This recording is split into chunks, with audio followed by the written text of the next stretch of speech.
한 사람이 어떤 사건, 상황을 만났을 때에 그 상황을 이해하고 해석하고 반응하는 것은요, 그 사람이 한평생을 살아오면서 학습하고 습관화된, 즉 몸에 배인 것이 나타나는 것입니다. 특별히 갑작스러운 상황을 만났을 때에 대한 반사적인 반응은 그 사람이 가지고 있는 이 사고 체계, 반응 체계가 그대로 드러나게 된다라는 것을 알 수가 있습니다. 예를 들면 제가 얼마 전에 강화 기독교 역사 기념관에 다녀왔는데요. 이 강화 지역에 초기에 복음이 전파되고 또 복음이 확산되는 가운데 일어나는 역사적인 사실에 대한 이야기를 쭉 들으면서 은혜를 많이 받았습니다. 그 중에 한 스토리가 이 강화 지역의 한 사람이 예수 그리스도를 믿고 거듭나서 은혜를 많이 받고 말씀을 배우는 과정 가운데요, 하나님께서 자신의 1만 달란트를 탕감해 주었다라는 은혜를 깨닫게 됩니다. 그런데 그 중에 한 사람이 100데나리온 빚진 동관을 용서해 주지 못하게 되는 그런 사건을 접하게 되고 큰 은혜를 받게 됩니다. 그래서 본인에게 빚을 진 사람들을 다 불러 모았대요. 그리고 이렇게 이야기했대요. 내가 예수 그리스도를 믿고 거듭나서 하나님께서 나의 큰 죄를 다 용서해 주셨으니 내가 당신들의 모든 빚을 탕감해 주겠습니다. 이렇게 했대요. 그랬더니 그날 이번에 또 이자를 더 올려달라고 하는 건 아닌가라고 조바심을 가지고 찾아왔던 사람들이 많은 은혜를 받고, 예수 믿으면 사람이 이렇게 되나? 나도 예수 믿어야 되겠다. 이렇게 해서 강화 지역에 믿는 사람들이 많아졌다라는 스토리를 들은 거예요. 그때 제 옆에 있던 목사님은 뭐라고 이야기를 했냐면, 초기 복음이 들어왔을 때 복음을 순수하게 받아들이고 그대로 지켰는데 나도 그렇게 해야 되겠다라고 이야기를 했고요. 그때 저는 뭐라고 이야기를 했냐면, 우리 교회 대출해 주신 지점장님 모시고 와야 되겠다, 그렇게 말을 했습니다. 짧은 시간이었는데요, 어떤 사건을 딱 접했을 때의 반응이 다른 거예요. 이와 같이 여러분, 우리가 인생을 살아가는 동안에 어떤 사건 상황을 딱 만나면은요, 그에 대한 반응이 그동안 내가 살아오면서 어떤 사건을 내가 어떻게 이해하고 해석하고 반응했는지를 그대로 드러나게 해줍니다. 신앙생활도 마찬가지인데요, 더욱이 평상시와는 다르게요, 어떤 인간의 한계 상황에 도달하게끔 하는 위기 상황을 만났을 때는요, 그 반응이 더 분명하고 선명하게 습관화된 반응이 나타나게 되어져 있습니다. 그러니 내가 평상시에 어떻게 살아왔고 평상시 내가 반응했던 그 신앙의 모습 그대로 위기 상황, 한계 상황을 만났을 때에 그대로 나타나게 된다라는 겁니다. 오늘 본문의 시는 다윗이 지은 시입니다. 사랑하는 아들 압살롬의 반역에 의해서 그가 쫓겨날 때 도망 나와 유다 광야에서 지은 시가 시편 63편입니다. 오늘 본문의 말씀은요, 제가 2월 달에 한번 설교를 했습니다. 그때는 일상의 예배자라는 표 아래 하나님 앞에 예배하는 측면에서 본문을 설교를 했다면, 오늘은 원어 자체가 말하는 의미를 가지고 오늘 좀 설교를 하려고 합니다. 자, 앞서 말씀드린 것처럼 시편 63편은요, 다윗이 압살롬의 반역에 의해서 다윗성에 쫓겨나서 유다 광야에 있을 때에 지은 시입니다.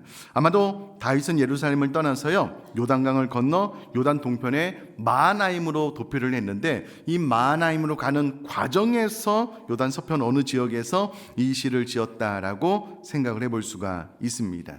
이 상황을 우리가 조금만 더 집중력을 가지고 상상을 해보면은요, 지금 다윗은 다른 사람도 아닌 본인이 사랑하고 아끼는 아들의 반역에 의해서 도망자 신세가 된 겁니다. 이게 다른 사람이면 모르겠는데요, 자신이 배 아파서 낳은 아들이 자신을 반역하고 등에 칼을 꽂은 거예요. 그리고 그의 아버지 다윗을 죽이려고 하는 이 상황이었고요, 다윗의 가까운 친구, 다윗을 믿고 따랐던 많은 그의 신하들까지도 다윗을 배반하고 다윗을 죽이려고 하는 상황입니다. 그러니 다윗은 큰 충격을 받았을 것이고요. 자신의 목숨이 경각에 달렸고 절체절명의 위기 가운데 있으니 한계 상황인 거예요. 심리적으로도 뭐 말할 것도 없고요. 그러면 당연히 그가 일평생 살아오면서 상황을 해석하고 반응했던 신앙의 모습이 드러나게 되어져 있는데, 그것을 오늘 본문의 시편 63편을 통해서 고백을 하고 있습니다. 자, 1절 말씀 우리 한 목소리로 다시 한번 같이 읽겠습니다. 시작. 하나님이여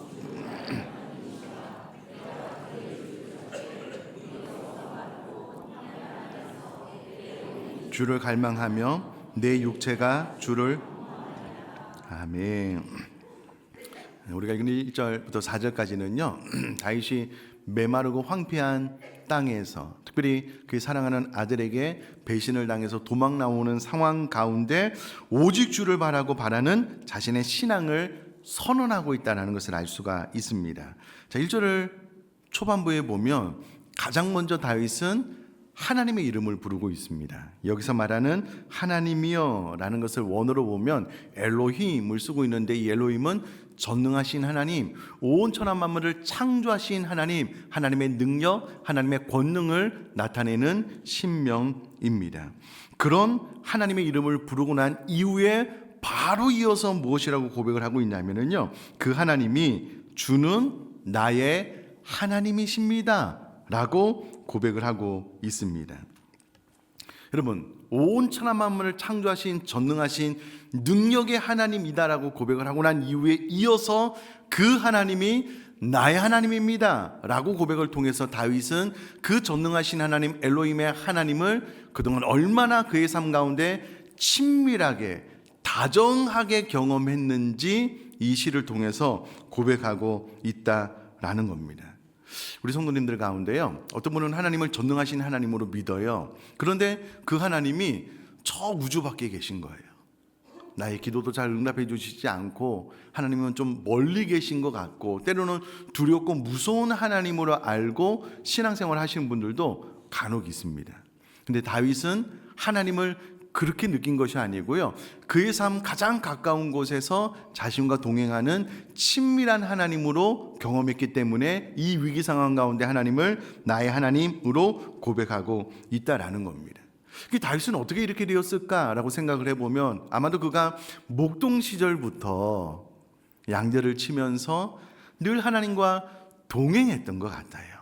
그래서 그가 많은 시를 짓고 또 하나님을 노래하고 찬양하는 것이 그의 삶 자체였습니다. 마치 이 우리 사랑하는 어린 자녀들이 처음에 시장에 가보면은요, 그 화려한 시장에 많은 것들, 먹을 것들 보고 막 그냥 정신을 못 차리지만, 그런 한 가지 분명한 것은요, 그 엄마의 손을 꽉 잡고 있어요. 절대 놓지 않습니다.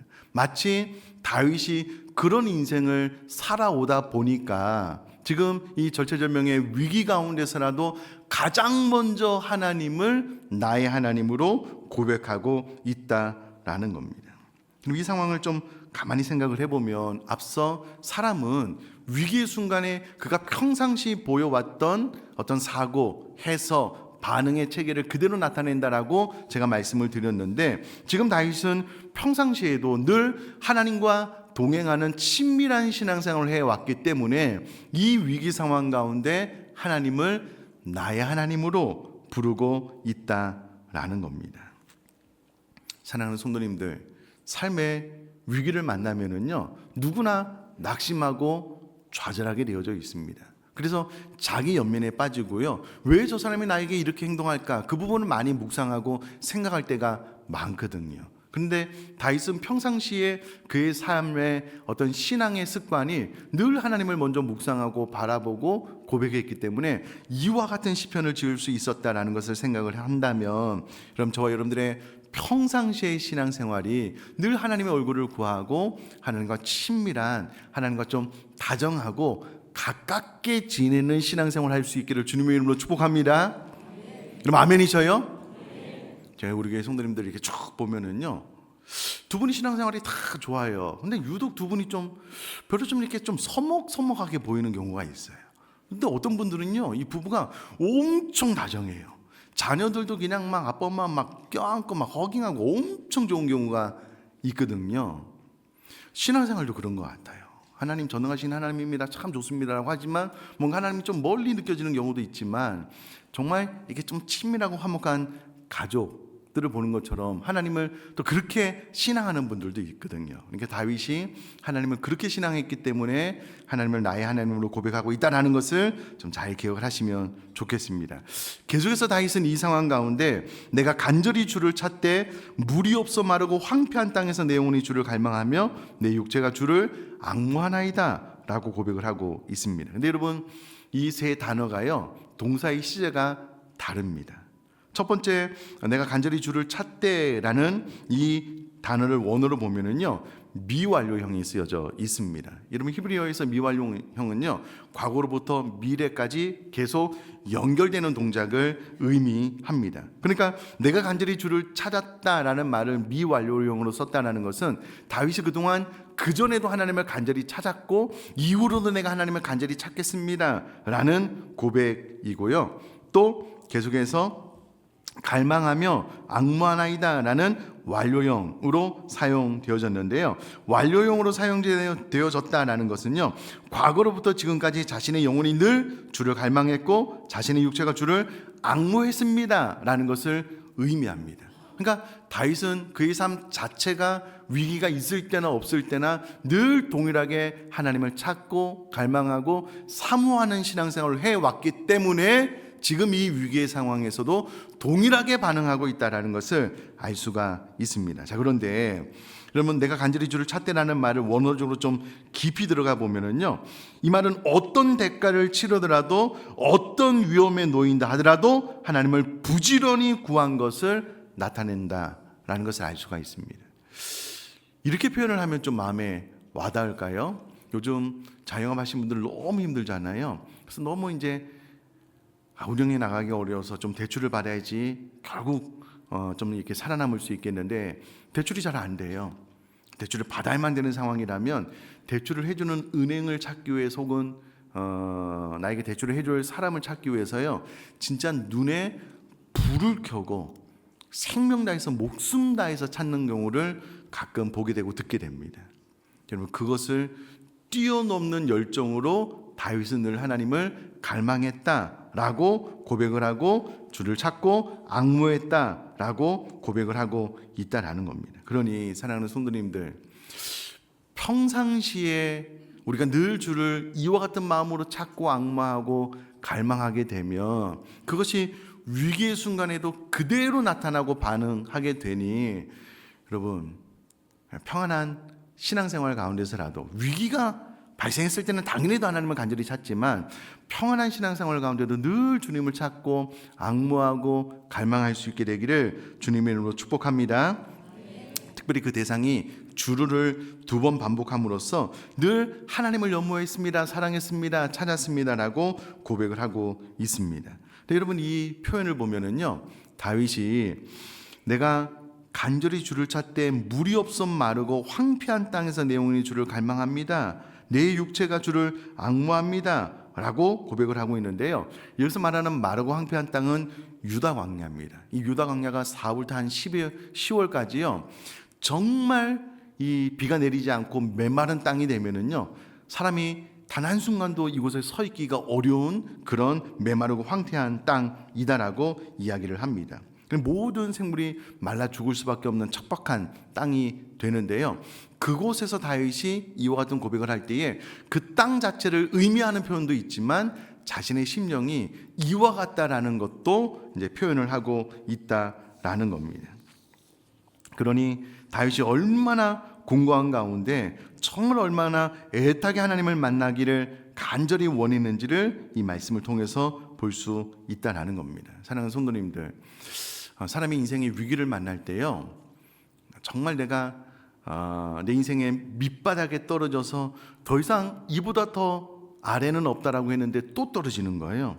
처절하게 내 삶이 거의 뭐 파괴되었다 시피 되었다라고 생각될 때요, 누군가에게 나의 이 상황을 말할 수 있다면, 내가 이 상황을 다 말하고 위로받고 격려받을 수 있는 친구가 한 명만 있어도요, 그것은 참 헛되지 않은 복된 인생을 사는 겁니다.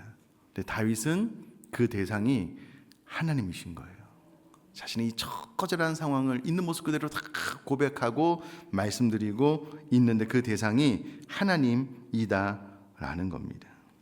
그러니 여러분, 이 1절 한 절 말씀을 통해서 다윗이 이 위기 상황 가운데 어떻게 반응하고 어떻게 이 상황을 해석했는지 그의 신앙의 모습이 고스란히 다 드러나고 있다는 것을 알 수가 있습니다. 그러니 저와 여러분들이 평상시에도요, 늘 하나님을 좀 갈망하고 하나님과 친밀한 관계 안에서 신앙생활을 할 수 있게 되기를 주님의 이름으로 축복합니다. 자, 계속해서 2절 말씀 제가 읽어보면은요, 내가 주의 권능과 영광을 보기 위하여 이와 같이 성소에서 주를 바라보았나이다 라고 고백합니다.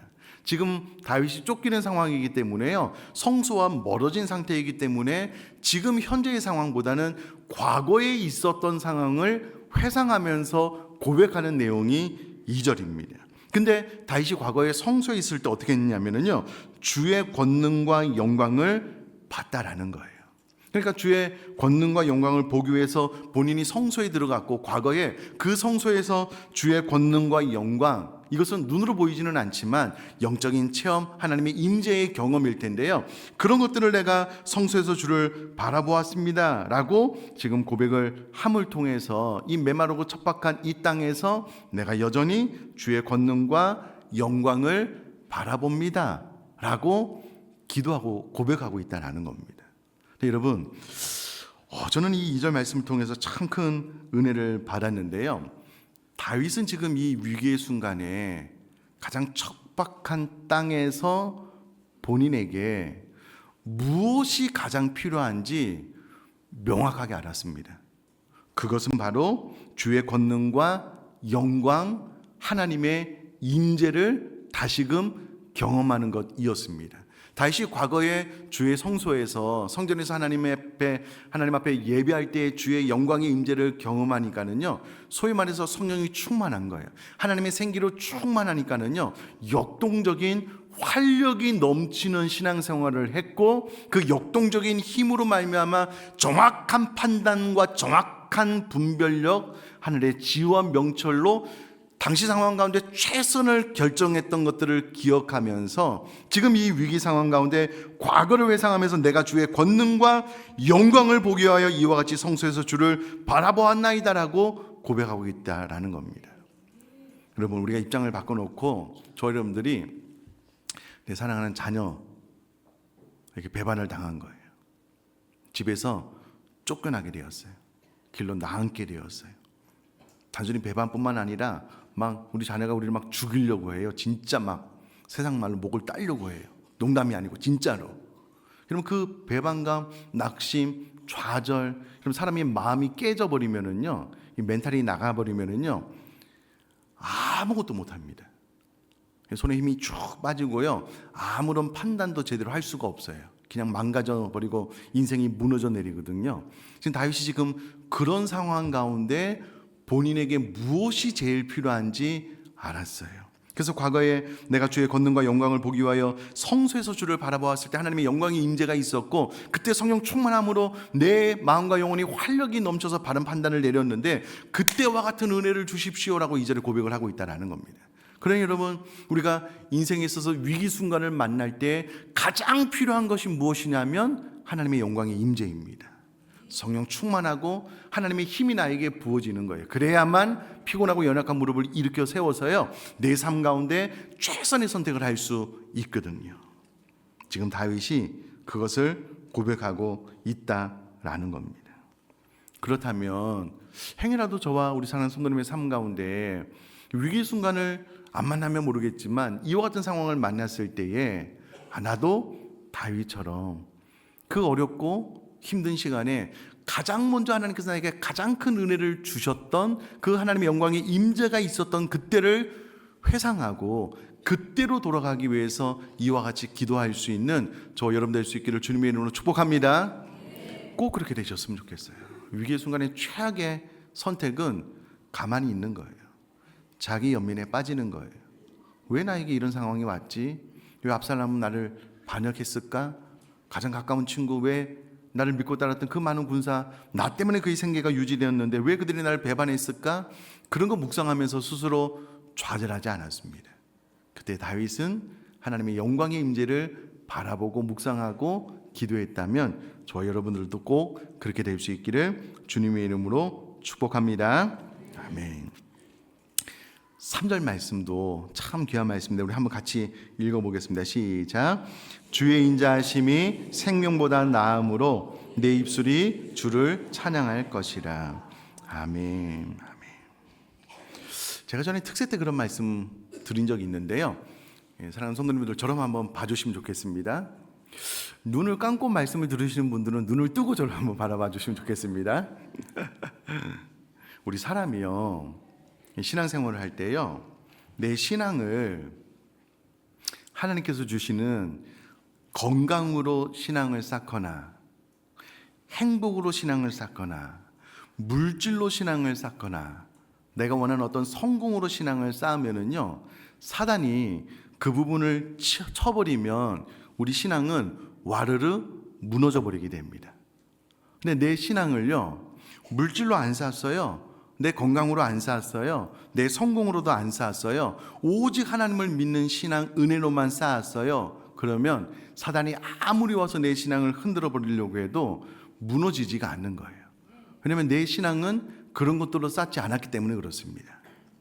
왜 이런 설명이 필요하냐면, 그럼 지금 이 상황은요, 압살롬에게 있어서 반드시 그가 해야 되는 것이 무엇이냐면 아버지 다윗을 죽이는 거예요. 다윗을 죽이지 못하면, 그래서 본인이 나라를 과거에 다윗이 왕성하게 세웠던 것처럼 조금만 세우지 못하면은요, 이스라엘 백성들의 마음이 순간 다윗을 데리고 오자, 다윗을 불러오자, 이렇게 되면 끝나는 거거든요. 그러니까 압살롬에 의해서 가장 최우선적으로 해야 될 일은 다윗을 죽이는 거예요. 그러면 여러분, 다윗이 도망가는 가운데 가장 위협이 되는 것이 무엇이냐면 자신의 목숨이에요. 그래서 다윗 입장에서 이 자신의 목숨을 유지하는 것을 진짜 최선의 목표로 삼고 이것을 위해서 최선을 다했다면 그야말로 압살롬의 위협이 다윗에게 위협이 되는 거예요. 근데 여러분, 이 3절을 보면은요, 주의 인자하심이, 주의 사랑이, 지금까지 하나님께서 자기 자신에게 베풀어 주셨던 하나님의 은혜가 자신의 생명보다 낫대요. 높대요. 그것과 비교할 수 없대요.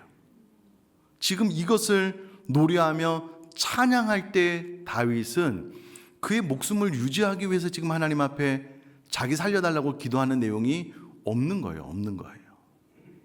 이 말이 의미하는 바는요, 압살롬의 위협 때문에 도망 나오기는 했지만 다윗의 심리적인 상태는 그의 목숨 때문에 위협을 받고 있지는 않은 거예요.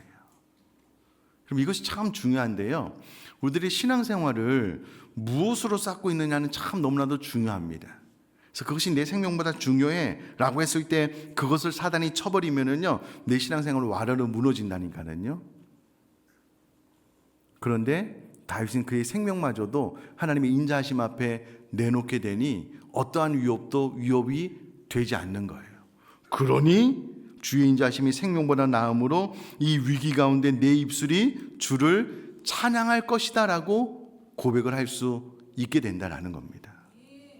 사랑하는 성도님들, 나에게 적용을 해보면, 그럼 내가 신앙이 되게 좋은 것 같지만 어느 순간 욥처럼 하나님께서 우리 모두의 물질을 치거나 자녀들을 치거나 건강을 친다라고 한번 생각을 해보셔요. 그것이 내 신앙생활의 기본이 되었다면 내 신앙은 와르르 무너져 내릴 겁니다. 바로 하나님을 원망하고 저주하고 지금 하나님 나에게 뭐 하는 거냐고 이렇게 될 거예요.